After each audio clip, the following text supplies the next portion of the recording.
په کابل ښار کې به مو د حکومت دغه وروستي اقدامات لیدلي وي.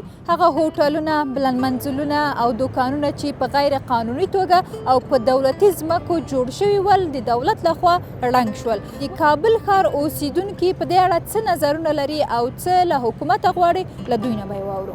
دا نیک اقدام دی، ځکه د خلکو مشکلات په نظر کې باید ونیسي، لارې موانع باید لرې شي، د خلکو لارو کوڅې ورته پرانیزي.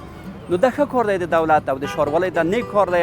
په ضمن دې کې غریبان شته دي، د غریبانو لپاره ځانګړی ځای باید وټاکي حکومت ته، یا د مو خاص د حکومت نه دی، باید لارې خلاصې کا او د کارګرو لپاره د غریبانو لپاره ځانګړی ځای وټاکي.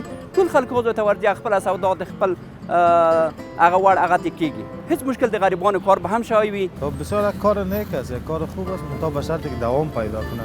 تداومش مهم است و مهم است که به نظر من قانون باید بالای همگی تطبیق شود، تنها بالای مردم غریبکار و مردم بیچاره نه. باید دولت به دنبال راهکارهای بدیل باشه، یعنی زمین اشتغال ایجاد کنه تا یک مقدار مردم مصروف شود و کسایی که در سر سرک کار میکنه و باعث بی‌نظمی میشه اینا در جای دیگه هم مصروف شوند. ما اینجا کراچی داریم 6 نفر نانخور هستیم، 2000 کرای خانه میدیم، پول آب میدیم. پس از کجا کنیم وقت کراچی ما را میده کنه ببره، غرفه ما را میده کنه ببره؟